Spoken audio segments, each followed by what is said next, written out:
রাহুল এবং শিহাব তাদের স্কুলের দিনগুলিতে খুব ঘনিষ্ঠ বন্ধু ছিল।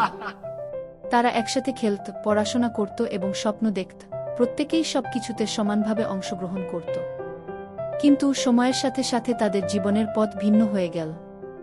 রাহুল সবসময় পরিশ্রমী ছিলেন এবং তার লক্ষ্যের প্রতি মনোযোগী ছিলেন। তিনি সিদ্ধান্ত নিয়েছিলেন যে তিনি একজন সফল উদ্যোক্তা হবেন।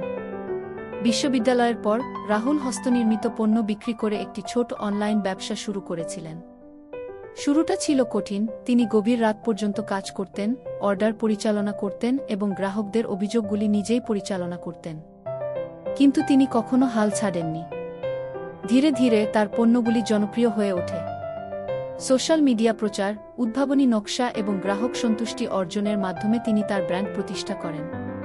আজ রাহুলের একটি বড় অফিস, 200 জন কর্মচারী এবং তার পণ্য আন্তর্জাতিক বাজারে পৌঁছেছে। অন্যদিকে শিহাব সর্বদা বড় স্বপ্ন দেখতেন কিন্তু বাস্তবায়নে ব্যর্থ হন। তিনি অনেক কিছু শুরু করতেন, কখনো অনলাইন কোর্স, কখনো ইউটিউব চ্যানেল এবং কখনো ফ্রিল্যান্সিং। কিন্তু তিনি শেষ পর্যন্ত কোনো প্রকল্পে আটকে থাকতেন না। তিনি তার বন্ধুদের সাফল্যকে ঈর্ষা করতেন এবং কখনো হতাশ হয়ে পড়েন। যাই হোক, রাহুল কখনো তাকে তিরস্কার করেননি। পরিবর্তে তিনি উৎসাহিত করে বলেছিলেন, ভাই, আপনি এটি করতে পারেন। কেবল একটি জিনিস বেছে নিন এবং তাতে লেগে থাকুন এবং আপনি সফল হবেন। শিহাব এখনও তার স্বপ্নের পিছনে ছুটছে। হয়তো আজ নয়, কিন্তু একদিন সে সফল হবেই, যদি সে নিজের উপর বিশ্বাস রাখতে পারে এবং কখনো চেষ্টা বন্ধ না করে।